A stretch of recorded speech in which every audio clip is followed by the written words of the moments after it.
quantities that are always conserved. The few quantities which are always conserved. The first quantity is mass. The factor that is conserved. Number two is atomic number. That is so the left hand side is the magnets. Gas and energy. Here, number has to be understood that gas and energy taken together. So gas and energy is the idea of what kind of activity can be integrated to it. Gas and energy has to put it in the end that it is conserved or not moving vision density. But here also we just know that you know that instead of gas conserved, instead of energy conserved, you got gas and energy taken together because the interaction between gas is converted to energy. The context of gas. These are three quantities which are always conserved in a given condition. इससे पहले हमने ऐसा metre gather नहीं किया था. Now I'm just giving the two reaction. This is a nuclear fission. Radium 3590. इसमें मैं add कर रहा हूँ न्यूट्रॉन को and it is then broken down into smaller nuclei, barium and krypton, and there are some X number of neutrons produced plus energy is released. The पांच से left पर जाएगी energy कहाँ से? Electrons के masses को convert करेंगे तो इसमें आपके left side का mass, right hand side के mass is above. That mass will be converted.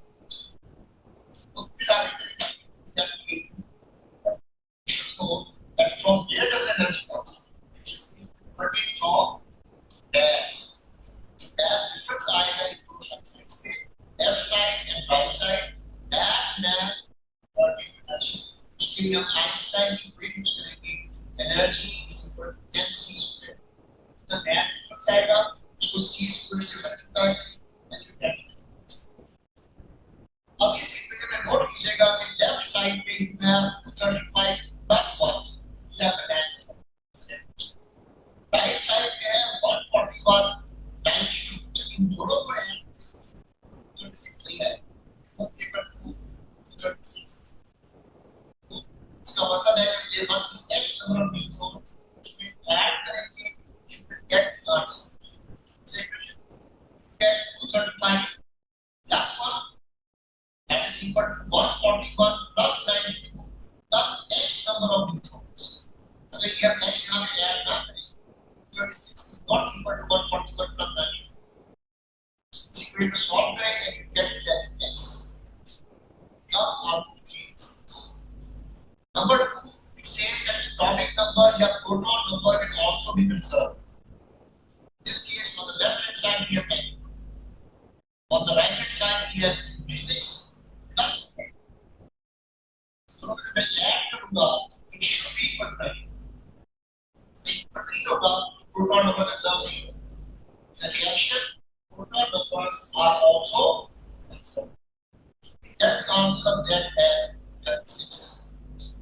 Now, तीसरी चीज जो conserve होती है, that is mass and energy taken together.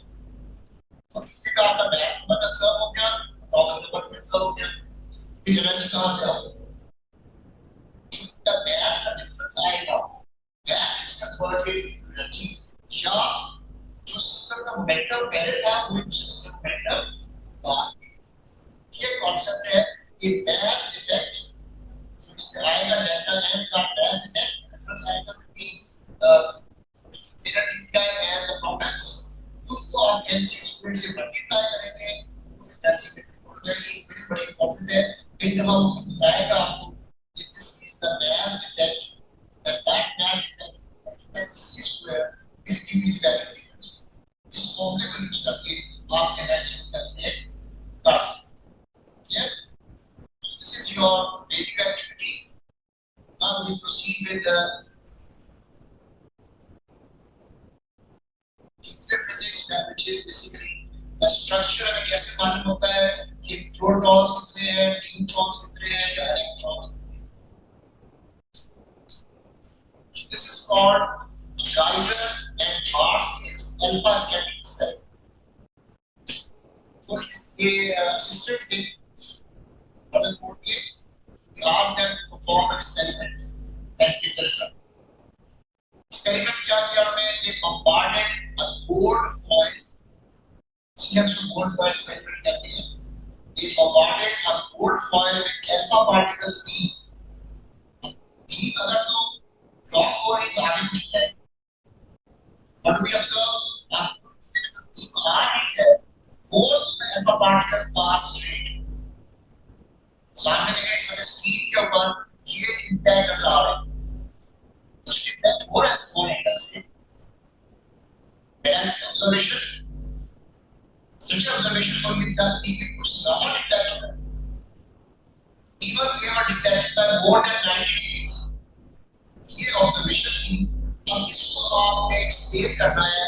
इससे न्यूक्लियर रिलेशन बनती कैसे है या जो न्यूक्लियस है उसकी क्या कॉन्फ़िगरेशन. ये क्या सारा ज्ञान बारह आपको अब इसमें कॉन्सेप्ट यही है इस कॉन्सेप्ट है. आपको कितना बिना से डिफ्लेक्शन हो रही है ये अल्फा पार्टिकल डिफ्लेक्शन को टेस्ट होता है. ये न्यूक्लियस से डिफ्लेक्ट हो बस पॉजिटिव है जब पहले इसका न्यूक्लियस के पास जाके डिफ्लेक्ट हो रहा है. By alpha particles are positively charged. इसका मतलब है कि न्यूक्लियस भी पॉजिटिवली चार्ज. यहाँ से मालूम होता है कि जो एटम का न्यूक्लियस है it must be positively charged. पहले हमें ये इसके लिए आज की बात बहुत पहले ऐसे किया जाता था कि एटम होता है वो solid it cannot split up.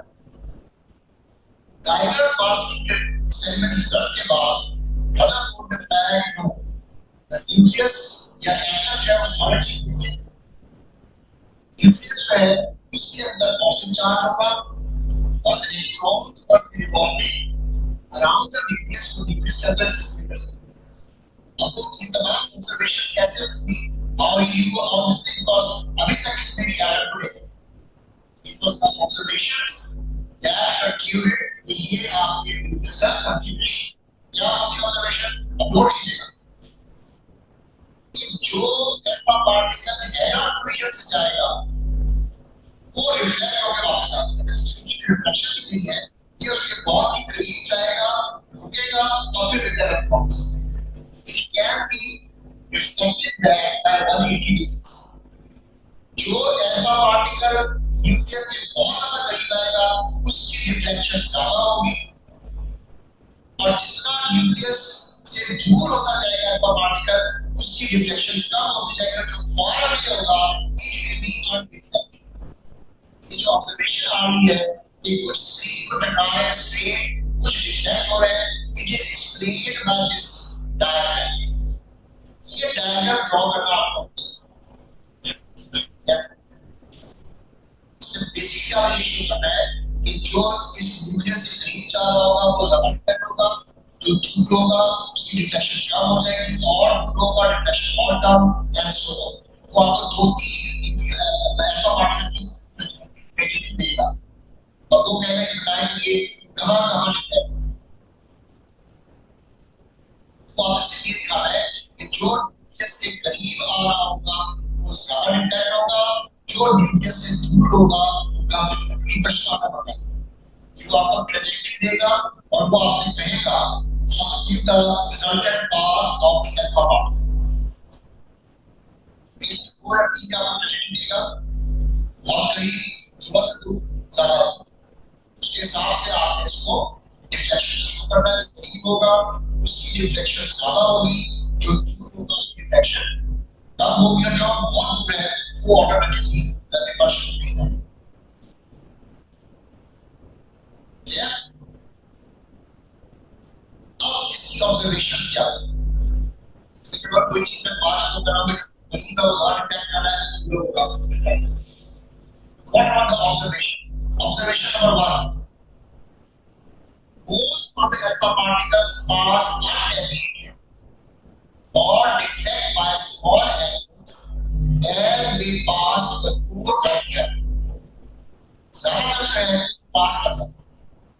अगर ये आपके पास ये फॉर्म बनाएगी मैंने वो एटम्स की, उसमें ज्यादातर अल्फा पार्टिकल्स हैं वो इसमें से पास कर रहे हैं। ठीक है, या थोड़ा सा डिफ्लेक्शन हो भी सके, थोड़ा सा डिफ्लेक्शन हो रही है, बहुत कम है, तो ज्यादातर पास करने का बहुत थोड़ी सी डिफ्लेक्शन हो पहले होती है। नंबर 2, इससे क्या होता है, अगर मैं दीवार है, सामने दीवार है, मैं फाइल करूं, क्या पास करें? अगर पास कर रही है उसका क्या मतलब है? उसका मतलब यह है कि इस अंदर जो है दीवार में सुराख या इनके दरमियान में एनालिसिस, ठीक है? सो possibilities either there are analysis और there are holes. होल्स में एनालिसिस हो, उसमें से जो है पार्टिकल है पास कर सकता है। Small amount, about 1% or deflected angles greater than 90 degree. दूसरा ये कारण है आपको, ये greater than 90. ये पहली डिफ्लेक्शन है, दूसरी डिफ्लेक्शन, तीसरी और चौथी डिफ्लेक्शन है। This is more than 90. बहुत कम, about 1%. ज्यादातर पास कर, ठीक है? और इनको हम एक्सप्लेन करेंगे by inverse square law of repulsion.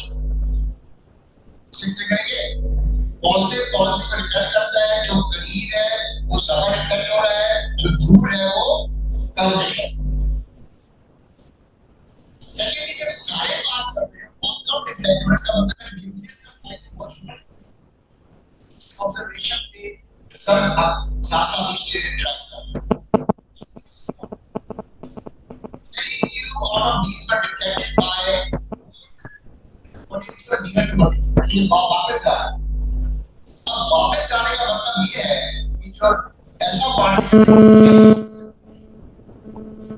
इसका मतलब ये होगा कि the core must be massive. अब करती जो सिस्टम की बॉल होती है, जब बॉल से निकलती है दोनों अगर बॉल दीवार पर निकलती तो वापस आती है। जब बॉल इज हैवी, ये तीन ऑब्जर्वेशन यहाँ से आ रही है।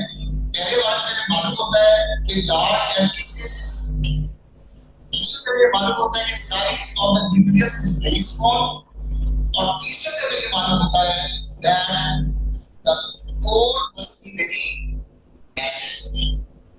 ये बेसिक ऑब्जर्वेशंस है, इनको आप इन ऑब्जर्वेशंस के साथ रिलेट करें। क्वेश्चन ये आता है कि what shows that there are large empty spaces. आप ये कहते हैं कि most of the particles pass undamaged, ठीक है? उसके बाद आप ये जो कैसे प्रूव करेंगे कि न्यूक्लियस पॉजिटिव है, आप ये कहना है that alpha particles which come very close to the nucleus they experience more force, which are further away they experience less force, and this is according to law of electrostatic repulsion. It's called inverse square law. Inverse square law of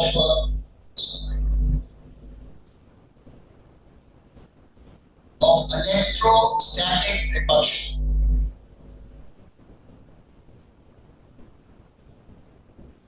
Inverse square law of this one, it shows electrostatic repulsion. जो करीब होगा वो ज्यादा deflect करेगा, जो दूर होगा कम deflect. Observation और इससे हमें ये दर्शन small and positive small size of the nucleus is small and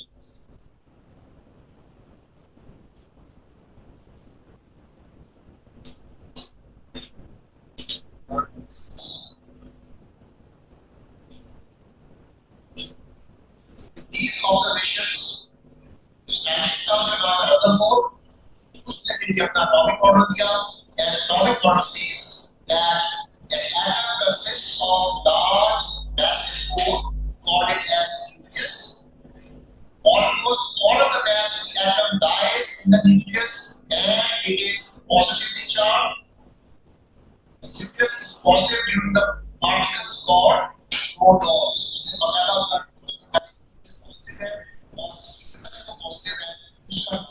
protons. और ये हमें वही बस स्टूडेंट और हमने के डिस्कस किया था कि जो रिफ्लेक्शन हो रही है वो कम हो रही है, जो करीब है वो रिफ्लेक्ट कर रहे हैं, जो दूर है वो कम रिफ्लेक्ट कर रहे हैं। यहाँ से शुरू होता है कि वो short positive.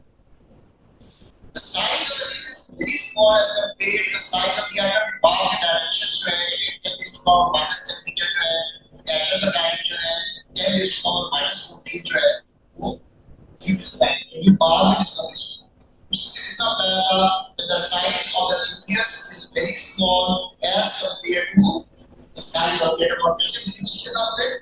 Because most of the alpha particles pass under ज्यादा ऐसे पास कर, इसका मतलब है न्यूक्लियस बहुत बड़ा है, एटम बहुत बड़ा है।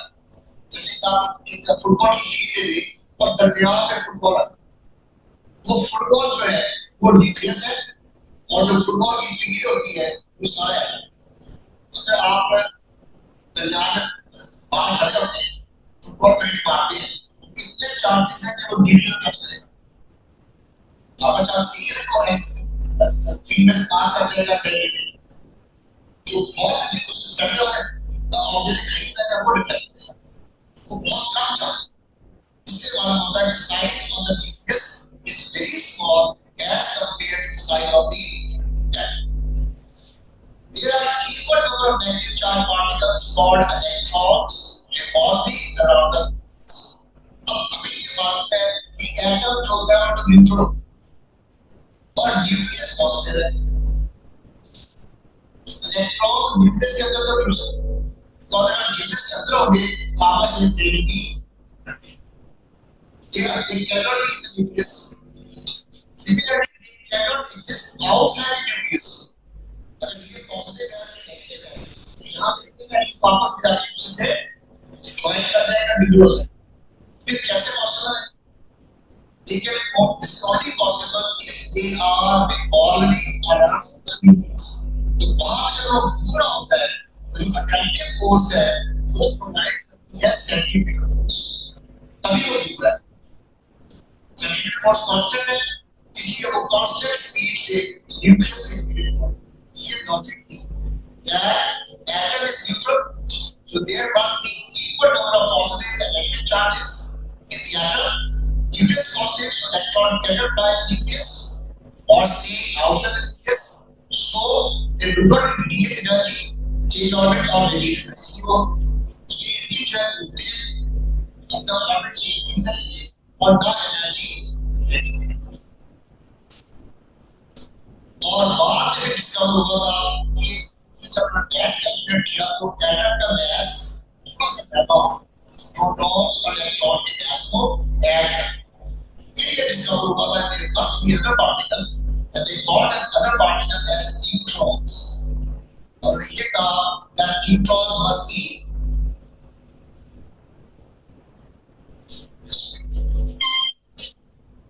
क्या बात आ रही है आपको? Can you hear the sound better now? जी सर अब बेहतर है।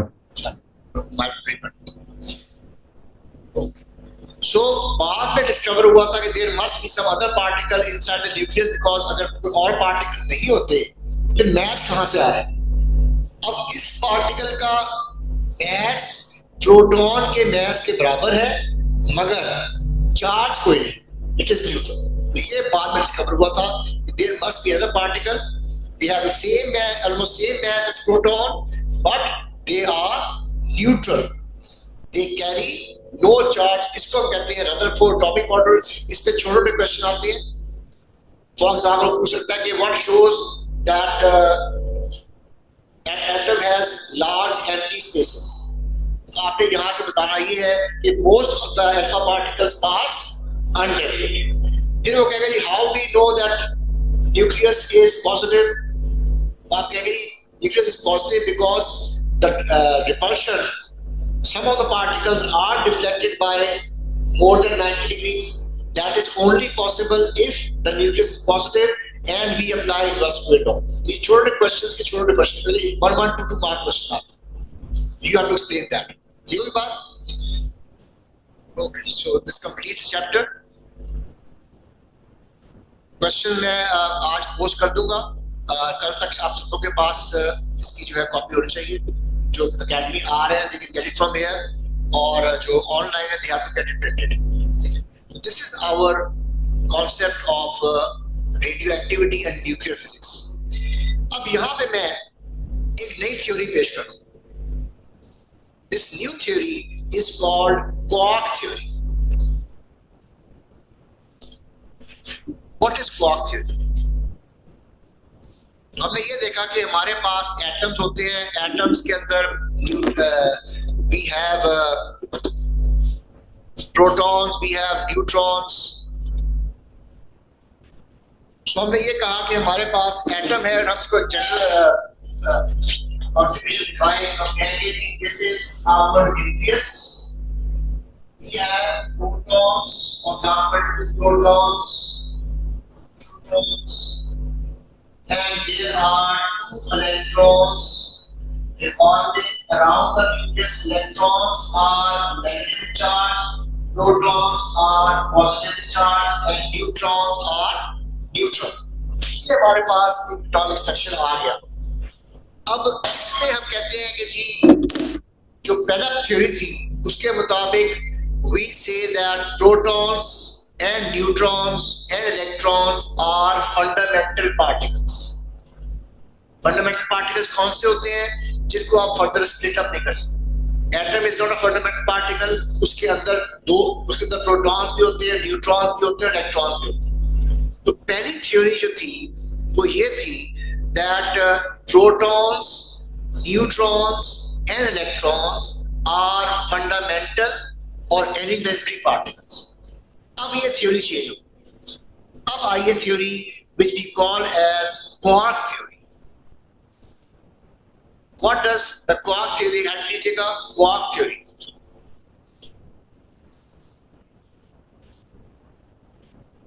जितने भी हमारे पास जो न्यूक्लियर डोनेशन पढ़ी या न्यूक्लियर जो अपने फिजिक्स पढ़ी उसमें हम ये देखा कि atoms are made up of protons, neutrons in the nucleus, and we have electrons orbiting around the nucleus. This is what we are studying. अब इस केस में इलेक्ट्रॉन्स जो थे they were discovered in 1897 और इनको हमने एलिमेंट्री पार्टिकल्स कहा. क्या कहा था इनको? Elementary particles. मगर प्रोटॉन उस वक्त ये समझा जाता कि प्रोटॉन्स और न्यूट्रॉन्स भी elementary particles, they cannot be split up. मगर एक नई थ्योरी आई. इस थ्योरी का नाम है क्वार्क थ्योरी. क्वार्क थ्योरी के मुताबिक protons and neutrons are not fundamental particles, बल्कि इंटरेस्टिंगली प्रोटॉन्स और neutrons are made up of quarks. ये खास छोटे छोटे पार्टिकल्स हैं जिनका नाम है क्वार्क. और फिर क्वार्क की भी आगे कैटेगरी है. सो अब जो लेटेस्ट थ्योरी है वही कहती है कि प्रोटॉन्स और न्यूट्रॉन्स जो है they are not fundamental particles because they can be split up, बल्कि इनके अंदर 3 और स्मॉलर पार्टिकल्स हैं जिनको हम क्वार्क्स कहते हैं. प्रोटॉन के अंदर भी 3 क्वार्क्स एग्जिस्ट करते हैं और न्यूट्रॉन्स के अंदर भी 3 क्वार्क्स एग्जिस्ट करते हैं. अब वो कौन से हैं? In this case what are those quarks? Protons के अंदर जो 3 क्वार्क, इनका नाम थोड़ा सा आपको ऑकवर्ड लगेगा. इसके अंदर जो 3 क्वार्क्स हैं उनका नाम है अप एंड डाउन. ये क्वार्क का नाम, इनकी खास प्रॉपर्टीज हैं जिनकी वजह से हम कोई नाम देंगे. वो 3 क्वार्क जिससे प्रोटॉन बना हुआ है उनका नाम है up down quarks. Up down, ये 3 क्वार्क्स. और हम इनका चार्ज +1 कहते हैं. तो 3 पार्टिकल्स हैं जो प्रोटॉन के अंदर एग्जिस्ट करते हैं. इसी तरीके से न्यूट्रॉन्स, इनके अंदर भी 3 क्वार्क्स। फर्क देखिए क्या है, वो अप डाउन है। जो न्यूट्रॉन है इसके अंदर जो 3 क्वार्क्स हैं उनका नाम है अप डाउन डाउन। आपको ये चीज एज इट इज याद करनी पड़ेगी। What is proton made up of, आपने कहा जी up down. What is neutron made up of, आप कहेंगे अप डाउन डाउन। प्रोटॉन का चार्ज +1 है, न्यूट्रॉन का चार्ज 0। अब ये बाकायदा ये भी प्रूफ करूंगा मैं कि उनका चार्ज +1 कैसे बनता है और न्यूट्रॉन का चार्ज 0 कैसे बनता है। ये भी बाकायदा क्वार्क की जो प्रॉपर्टी है उसके साथ आप प्रूफ करें। क्लियर? सो अगर आपसे कोई पूछता है व्हाट इज अ प्रोटॉन, कितने पार्टिकल्स हैं, 3 पार्टिकल्स हैं। कौन कौन से पार्टिकल्स हैं, अप डाउन। न्यूट्रॉन के अंदर अप डाउन डाउन, ये 3 क्वार्क्स। जस्ट फॉर इमेजिनेशन, ये एक्चुअल डायग्राम नहीं है, ये सिर्फ आपकी इमेजिनेशन के लिए। अगर हमारा एटम है इसका साइज 10⁻⁻10 मीटर्स में डायमीटर, न्यूक्लियस 10⁻⁻14, प्रोटॉन और न्यूट्रॉन 10⁻⁻15, इलेक्ट्रॉन का जो साइज है वो 10⁻⁻18 मीटर। क्वार्क का भी ऑलमोस्ट वही डायमीटर बनता है जो इलेक्ट्रॉन का बनता है। ठीक है, they are also very small और इसीलिए वो प्रोटॉन के अंदर एग्जिस्ट करते हैं। ठीक है, तो ये जस्ट फॉर योर इमेजिनेशन कि प्रोटॉन का साइज जो है उसको आप कंपेयर करेंगे तो आप देखिए वो 10⁻⁻15 आ रहा है और उसके अंदर जो है 3 पार्टिकल्स एग्जिस्ट करते हैं जिनको आप क्वार्क कहते हैं। वो बहुत छोटे, उससे भी बहुत छोटे हो। Just for imagination. अब इस दुनिया में किन चीजों से दुनिया बनी हुई है, कौन कौन सी चीजें हैं जो दुनिया को फॉर्म करती है। पहले तो हम कहते थे एटम से बनी हुई है, अब ये थोड़ी सी चीज। अब हम थोड़ा सा और डेप्थ में चले गए और हमें मालूम हुआ है कि ये दुनिया जो है एटम्स के अंदर भी एक और दुनिया मौजूद है। वो क्या है? It is comprised of either leptons और हेड्रॉन्स। ये 2 कैटेगरीज है सब्सटेंसेस की जिससे ये दुनिया बनी हुई। एक का नाम है लेप्टॉन और दूसरे का नाम है hadrons. They form the world. Leptons are fundamental particles, hadrons are not. अब ये मैं लेप्टॉन्स और हेड्रॉन्स का डिफरेंस बता रहा हूं। लेप्टॉन्स जो है वो fundamental particles, hadrons are not. Hadrons fundamental particle नहीं है। Hadrons are made up of quarks and leptons are not. यानी hadrons जो भी hadron होगा उसके अंदर quarks होगा, मगर जो leptons होते हैं उनके अंदर quark नहीं होते। उनको इसलिए lepton कह रहे हैं क्योंकि उनके अंदर quark नहीं होता। जब वो कहेगा कि 3 differences between hadrons and leptons, तो आप ये बताना है जो मैंने ब्लू में लिख रहा। Number 3, hadrons have strong forces। नाम ही strong force है। जो फोर्स हेड्रॉन के अंदर एग्जिस्ट करती है उसका नाम है strong force। वैसे ही strong force है, strong force, इसका नाम है strong force। मगर इलेक्ट्रॉन्स के अंदर strong force नहीं होती।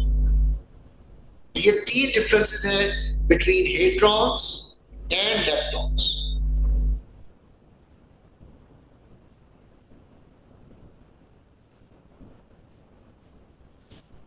अब force carrier particles that hold the metal together उनको हम कहते हैं gluons। यानी ये दुनिया में जो फोर्स, स्ट्रॉन्ग फोर्स कहते हैं, वो कहां से आती है? क्वार्क के अंदर, उसके अंदर हम जो बाइंड करते हैं प्रोटॉन के अंदर, वो फोर्स कौन सी होती है? उस फोर्स का नाम है ग्लूऑन्स। अब ये नए नए नाम है, थोड़ा सा you have to get used to it because ये is something which you have to do। Force दुनिया में जितनी भी एग्जिस्ट करती है उनके लिए जो पार्टिकल्स हम इस्तेमाल करते हैं, यानी कि जो क्वार्क्स को प्रोटॉन के अंदर बाइंड करते हैं, that force is called gluons. ये बाइंडिंग फोर्स। दुनिया में सिर्फ 4 किस्म की फोर्सेस जो एग्जिस्ट करती है। आपने डिफरेंट फोर्सेस को आइडेंटिफाई करना है कि स्ट्रॉन्ग फोर्स कौन सी है, वीक फोर्स कौन सी है, इलेक्ट्रोमैग्नेटिक फोर्स कौन सी है और ग्रेविटी कौन सी है। इस दुनिया में सिर्फ 4 किस्म की फोर्सेस है जो एग्जिस्ट करती हैं: strong force, weak force, electromagnetic force and gravity. ये 4 ही किस्म की फोर्सेस हैं जो इस दुनिया में एग्जिस्ट करती हैं। स्ट्रॉन्ग फोर्स कहां पे? ये क्वार्क के अंदर जो फोर्स होती है वो स्ट्रॉन्ग होती है। वीक फोर्स कौन सी होती है? जैसे कि आप कहते हैं ना अल्फा डिके, बीटा डिके, तो वो वीक फोर्स को ओवरकम करके वो डिके होती है। तो ना आप एक एटम है वो डिके नहीं करता। अगर उसके अंदर इतनी कैपेसिटी होगी कि वो वीक फोर्स को ओवरकम कर तब डिके करेगा। तो वहां पे जो फोर्स एक्ट कर रही होती है, या 2 इलेक्ट्रॉन या 2 प्रोटॉन्स के दिनों में जो फोर्स एग्जिस्ट कर रही होती है, उसको वीक फोर्स कहते हैं। इलेक्ट्रोमैग्नेटिक फोर्स, अपने इलेक्ट्रिक फोर्स मालूम है हमें, मैग्नेट्स के अंदर जो फोर्स एग्जिस्ट करती है उसको इलेक्ट्रोमैग्नेटिक फोर्स कहते हैं। और ग्रेविटी कौन सी होती है? जो किसी भी 2 ऑब्जेक्ट के दरमियान में फोर्स होती है उसको ग्रेविटी। अब ये जनरली एक कॉन्फ़िगरेशन है, just to make you give an imaginative idea. Weak force कहां पे होती है? इसका वीक फोर्स का दूसरा नाम है न्यूक्लियर फोर्स। आप इसको न्यूक्लियर फोर्स भी कह सकते हैं। वैसे वीक फोर्स कहते हैं उसको, but you can call it nuclear force. जैसे कि बीटा डिके होता है, यहाँ पे भी न्यूक्लियर फोर्स या वीक फोर्स एग्जिस्ट करती है। प्रोटॉन प्रोटॉन फ्यूजन, यहाँ पे भी वीक फोर्स वर्क कर रही होती है। न्यूक्लियर फ्यूजन यहाँ पे भी वीक फोर्स एक्ट करती है। स्ट्रॉन्ग फोर्स जो है वो मेनली क्वार्क बाइंडिंग पे इस्तेमाल होता है। जैसे कि मैं दिखाया है अप अप डाउन, इनको प्रोटॉन के अंदर जो बाउंड कर क्या व्हाइट से दिखाई गई है, ये जो स्ट्रैंड्स दिखाए गए हैं, they are basically representing strong force. Electromagnetic force, वो फोर्स जो इलेक्ट्रिसिटी और मैग्नेटिज्म को रिलेट करती है उसको इलेक्ट्रोमैग्नेटिक फोर्स कहते हैं। Gravity, force which creates mass, weight या any attraction between 2 objects, that is called force of gravity. ये दुनिया के अंदर सिर्फ 4 फोर्सेस हैं जो एग्जिस्ट करती हैं। आपने क्वेश्चन आएगा कि बीटा डिके हो रहा है, what is the force in that case? वो वीक फोर्स या न्यूक्लियर फोर्स आपने आइडेंटिफाई कर। Attraction between 2 objects, force of gravity. ऐसी फोर्स जिसमें इलेक्ट्रिक चार्ज इन्वॉल्व हो या मैग्नेटिक पोल इन्वॉल्व हो, वो इलेक्ट्रोमैग्नेटिक फोर्स हो। तो दुनिया के अंदर सिर्फ 4 फोर्सेस एग्जिस्ट करती हैं। दुनिया में 2 कैटेगरी की चीजें हैं, या क्वार्ट्स, या आपके हेड्रॉन्स या आपके लेप्टॉन्स। कल इंशाल्लाह हम जरा डिटेल में पढ़ेंगे कि ये लेप्टॉन्स और हेड्रॉन्स होते हैं। ठीक है, कॉपी करें।